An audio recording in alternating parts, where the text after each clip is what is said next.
The 1970s were supposed to slow muscle cars down, but these machines had other plans. From underdog sleepers to aerodynamic record breakers, they shattered expectations and set quarter-mile and top-speed records that still turn heads today. These are the muscle legends that proved speed was far from dead. Welcome to Legendary Classic Cars, where we reveal the untold stories of the fastest machines from the 1970s.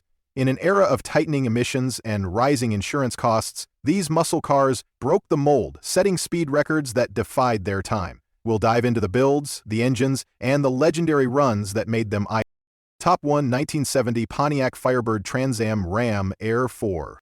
On the surface, it was a stylish pony car with racing stripes and a shaker scoop. But the 1970 Trans Am Ram Air 4 wasn't built for posing, it was built to shock stopwatches, setting quarter-mile numbers few expected from a street-legal Pontiac. The 70 Trans Am carried an aggressive look. Endura front bumper, functional shaker hood, and wide fender flares, over 15-inch Rally 2 wheels. Inside you had high-back vinyl buckets, a sport steering wheel, and a full Rally gauge cluster.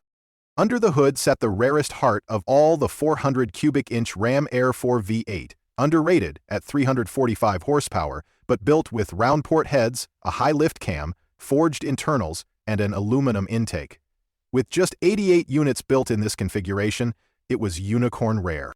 Pontiac engineers knew this wasn't a daily commuter engine, it was a drag strip weapon disguised as a road car. Period tests recorded 0 to 60 miles per hour in 5.8 seconds, and quarter-mile times brushing the high 13S at over 102 miles per hour. That made it one of the fastest production cars in America in 1970, keeping pace with lighter Chevelles and even big block Corvettes.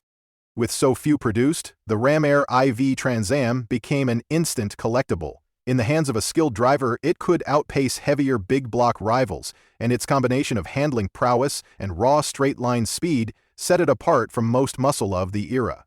Survivors today fetch six-figure prices at auction, celebrated as the sharpest edge of Pontiac's performance sword before emissions tightened the noose. Yet as rare and quick as the Ram Air IV was, another 1970 legend lurked on the Mopar side, a Plymouth that packed Hemi power into a sleek Cuda body and proved that raw displacement could make records of its own. Top 2, 1971, Plymouth Hemi Cuda. Some cars earned their reputation through decades of hype. The 1971 Hemi Cuda didn't need time, it hit the streets with a 426 cubic inch thunderclap that made its speed records instant muscle car folklore. The 71 redesign gave the Cuda a more aggressive, one-year-only look quad headlamp set deep into the grille, fender gills, and a shaker hood scoop that trembled with every blip of the throttle. Inside, you found high-back vinyl seats, a pistol-grip shifter, and rally gauges framed in wood-grain trim. But the real treasure was under that shaker. Chrysler's 426 Hemi, conservatively rated at 425 horsepower and 490 pound-feet of torque, backed by either a 4-speed manual or heavy-duty TorqueFlite automatic, and paired with a Dana 60 rear end, it was built for one thing: domination. With only 108 hardtops produced in 71 plus 11 convertibles, it was rare from day one.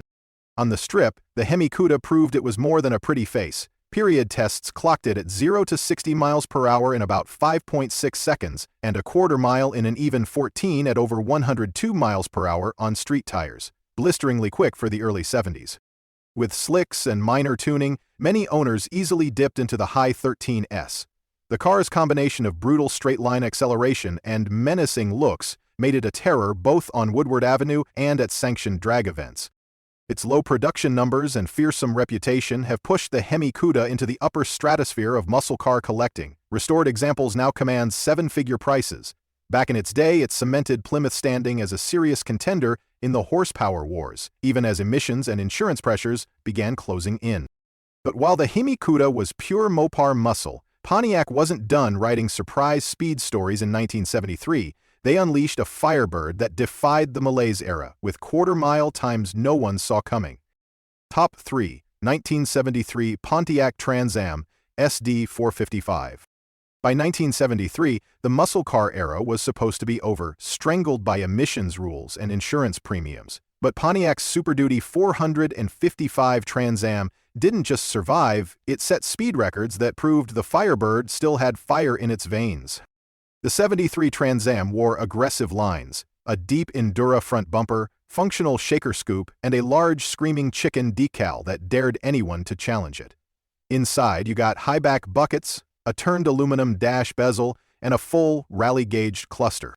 But the magic was in the Super Duty 455 V8 290 net horsepower on paper, but with reinforced block, forged internals, round port heads, and a high-lift camshaft, it was far stronger than the brochure claimed.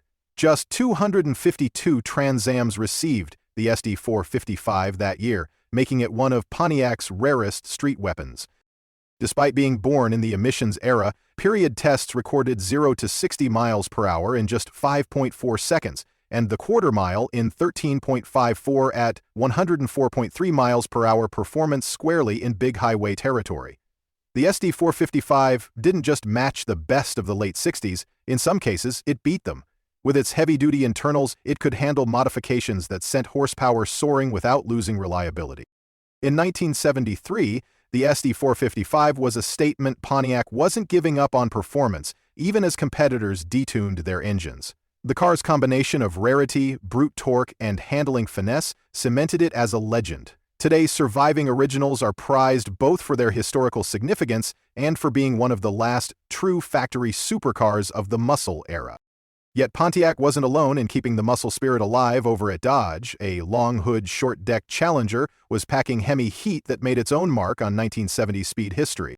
Top 4, 1970 Dodge Challenger RT4 26 Hemi. When Dodge dropped the Challenger RT in 1970, they weren't aiming for subtlety. And when you ticked the box for the 426 Hemi, you got a car that didn't just run the quarter mile, it rewrote the competition's expectations.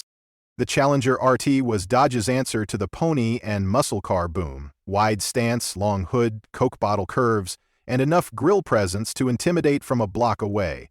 Inside, buyers could spec everything from base vinyl buckets to luxury-grade leather, but all got a driver-oriented cockpit with rally gauges. The real story sat under that shaker hood. The legendary 426 Hemi V8, rated at 425 horsepower and 490 pound-feet of torque, backed by either the A800 33 4-speed with a pistol grip shifter or the bulletproof Torque Flight automatic. Only 356 Hemi RTs were built in 1970, making each one an instant rarity. On paper, the Hemi Challenger was a heavyweight. On the strip, it was a sprinter. Contemporary tests saw 0 to 60 miles per hour in 5.8 seconds and quarter-mile passes in the low 13s at over 107 miles per hour, astonishing for a full-bodied street car of the era. With slicks and a savvy driver, dipping into the high 12s wasn't out of reach. The car's combination of torque, gearing, and stability made it as comfortable at 100 miles per hour as at 30. The 1970 Hemi Challenger became a drag racing favorite, both for its brute force and its ability to handle repeated hard launches without complaint. Survivors today are among the most coveted Mopars, often fetching six-figure prices at auction. For Dodge, it was proof they could match or beat any GM or Ford quarter-mile hero. But raw power wasn't the only way to set surprising speed records. Buick was about to prove that a well-engineered, gentleman's muscle car could be just as quick, and maybe even quicker, than some of Detroit's rowdiest street machines. Top 5, 1970 Buick GSX Stage 1. In 1970, Buick set out to prove that luxury and speed weren't mutually exclusive. The GSX Stage 1 didn't just blend comfort with muscle. It stunned the industry by setting quarter-mile times that rivaled the fiercest street fighters of the era. Available only in Saturn Yellow or Apollo White, the GSX came loaded with a rear spoiler, functional hood scoops, and bold side stripes. Inside, it was plush full carpeting, wood grain trim, and cushy bucket seats. But the Stage 1 package transformed it from a cruiser to a killer. A 455 cubic inch V8 with bigger valves, a hotter cam, and 10.51 compression. Buick rated it at 360 horsepower, but the real number was closer to 400, with a crushing 510 pound-feet of torque. Only about 400 GSX Stage 1s were built, making it rarer than many Mopar legends. Despite its upscale image, the GSX Stage 1 ripped through the quarter mile in 13.38 seconds at 105.5 miles per hour, numbers that had Motor Trend calling it the quickest American production car they'd ever tested. It didn't need high revs. The tidal wave of torque launched it like a big block dragster in a tailored suit. The GSX Stage 1 proved that muscle didn't have to be bare bones to be blistering fast. Today, its combination of rarity, luxury, and raw speed makes it one of the most collectible GM performance cars. And while Buick's quarter-mile dominance was unexpected, Ford was quietly building a mid-size Cobra that could match the times, and do it with a drag racing package straight from the factory. Top 6, 1970 Ford Torino Cobra 429 SCJ Drag Pack. Ford's 1970 Torino Cobra looked like a sleek fastback cruiser, but in SCJ drag pack trim, it was a factory-built quarter-mile assassin that stunned racers used to seeing only Mopars and Chevys at the top of the timesheets. The Cobra Fastback's long hood, recessed grille, and fastback roofline gave it an aerodynamic edge. Inside, the cabin was straightforward. Bench or bucket seats, simple instrumentation, all business. The heart of the drag pack option was the 429 Super Cobra Jet V8, rated at 375 horsepower with 450 pound-feet of torque, backed by either a close-ratio 4-speed or C6 automatic. The package added a 3.91 or 4.3 Detroit Locker rear end, oil cooler, and beefed-up internals for sustained high RPM punishment. Out of 7,675 Torinos built, only 1,475 got the SCJ drag pack. In stock trim, the SCJ Torino could hit 0 to 60 miles per hour in around 5.8 seconds and clear the quarter mile in 13.99 at 101 miles per hour. Impressive for a big-bodied Ford. With slicks, magazine testers knocked it down to 13.39 at 106.9, putting it nose-to-nose with lighter muscle cars. Its gearing and torque delivery made it lethal off the line. The 429 SCJ Drag Pack Torino Cobra became a favorite for NHRA stock and super stock classes. Today, clean originals are rare and highly prized for their balance of factory engineering and race-ready performance. And while Ford's SCJ was a brute in disguise, Plymouth's next contender wore its speed credentials on its sleeve, complete with a nose cone and rear wing built to shatter records far beyond the drag strip. Top 7, 1970 Plymouth Superbird. Some cars were built for bragging rights. The 1970 Plymouth Superbird was built to win at 200 miles per hour, and in the process, it became one of the wildest, most record-breaking muscle cars ever to roll off a Chrysler assembly line. The Superbird's appearance was impossible to ignore: a wind-cheating nose cone, pop-up headlights, and a 23-inch tall rear wing that looked like it came off a spacecraft. Built to homologate Plymouth's NASCAR racer, only about 1,935 road-going versions were made. Interiors were pure late 60s Mopar bench or bucket seats, simple gauges, and optional pistol-grip 4-speed shifter. Buyers could pick from several engines, but the top dog was the 426 Hemi, rated at 425 horsepower and 490 pound-feet, paired with either a 4-speed manual or torque-light automatic. While its quarter-mile numbers mid to high 13s were quick for the street, the Superbird's real shock factor came on the high banks. In NASCAR trim, it became the first stock car to officially break the 200 miles per hour barrier in competition, setting a Talladega record in 1970. That made the street version more than just a fast muscle car, it was a piece of aerodynamic history. Because it was so radical-looking, many Superbirds sat unsold on dealer lots in 1970. Some even converted back to regular road runners. Decades later, their rarity and racing pedigree turned them into blue-chip collectibles, commanding six-figure prices. Today, they're a living reminder that sometimes speed records come from thinking far outside the box. But not every record setter wore such flamboyant bodywork. AMC proved in 1970 that an unassuming muscle sedan could surprise everyone with its straight-line speed. Top 8, 1970 AMC Rebel Machine. In 1970, AMC wasn't known for setting speed records, but the Rebel Machine changed that. Wearing red, white, and blue war paint, it was an all-American underdog that could hold its own against Detroit's biggest quarter-mile names. The Rebel Machine started as AMC's mid-size Rebel Coupe, then received a factory performance makeover: bold graphics, a functional hood scoop with 390 callouts, and Magnum 500 wheels gave it instant attitude. Inside, it kept things straightforward: bench or bucket seats, full instrumentation, and an optional tachometer mounted in the scoop for a touch of drama.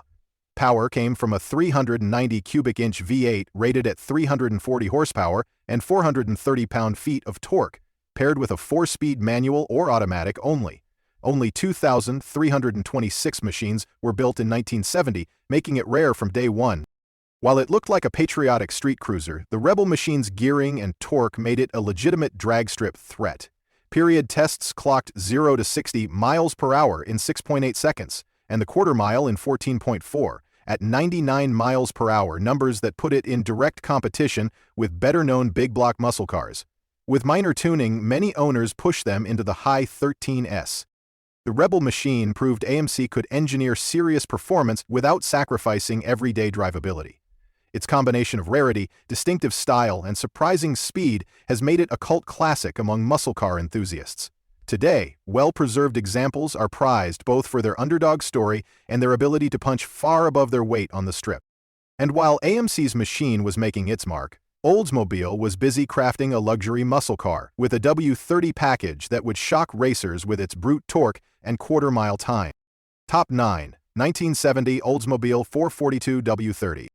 Oldsmobile built its reputation on refinement, but the 1974 42 W30 proved it could throw a knockout punch on the drag strip without giving up its luxury muscle car manners. The 74 142 wore crisp body lines, a split grille, and functional twin-scooped fiberglass hood. Subtle W30 badges hinted at something special. Inside, buyers found high-back bucket seats, wood-grain trim, and a full rally-gauge cluster comfort and performance blended seamlessly. The W30 package added a 455 cubic inch V8 with a hotter cam, aluminum intake, and high-flow heads, rated at 370 horsepower and a monstrous 500 pound-feet of torque. A choice of 4-speed manual or turbo 400 automatic sent power to a 3.91 or 4.33 rear axle. About 3,100 W30s rolled off the line in 1970. Despite its plush image, the W30 was a street brawler. Period tests saw 0 to 60 miles per hour in 5.9 seconds, and quarter-mile passes as quick as 13.7 at 103 miles per hour. Numbers that stunned competitors expecting a gentleman's muscle car. That wall of torque meant it could launch hard without screaming to high RPM, making it deceptively quick. The W30 reinforced Oldsmobile's place in the muscle car hierarchy. It delivered blistering speed wrapped in a package that could cruise in comfort, a combination few rivals matched. Today, it's one of the most sought-after 442s, valued for both its performance pedigree and rarity. And while the W30 blended civility with speed, Chevrolet's LS6 Chevelle was all-out aggression, a big block brute that set some of the most feared quarter-mile times of the 1970s. Top 10 1970 Chevrolet Chevelle SS 454 LS6. If there was a king of the 1970 muscle car horsepower wars, the Chevelle SS 454 LS6 wore the crown. It wasn't just fast, it set quarter-mile benchmarks that defined an era. The LS6 option transformed the already aggressive Chevelle SS into a street-legal drag strip weapon. Cowl, induction hood, bold stripes, and SS badging announced its intent. Inside, you could have bucket seats with a center console or a bench, but all came with a functional dash layout and clear instrumentation. Under the hood lurked the 450 4-cubic-inch big block, factory rated at 450 horsepower and 500 pound-feet of torque, the most powerful production engine Chevrolet had ever offered. Only about 4,475 LS6 Chevelles were built, making them highly desirable even when new. Period magazine tests recorded jaw-dropping numbers, 0 to 60 miles per hour in 5.4 seconds and quarter-mile times in the 13.4 range at over 108 miles per hour on street tires. In the hands of seasoned racers with tuning and slicks, LS6s regularly dipped into the high 12s, cementing their fearsome reputation. Its combination of brutal acceleration and showroom availability made it both a street legend and a track terror. The LS6 wasn't subtle, and it didn't try to be. It was a statement from Chevrolet that raw horsepower still mattered, even as insurance companies and regulations loomed large. Today, it stands as one of the most iconic and valuable muscle cars of all time, revered for its unmatched balance of production volume, power, and performance. The 1970 Chevelle SS454 LS6 remains frozen in history as the definitive quarter-mile muscle car, its time slips and dyno numbers still sparking debate, admiration, and a little fear more than 50 years later. From Pontiac's Ram Air IV to Chevrolet's mighty LS6, each of these 1970 muscle cars proved that speed and style could survive against the odds. Their records, whether on the drag strip or the oval, remain benchmarks of American performance. Subscribe to Legendary Classic Cars for more stories of the machines that redefined what fast really means.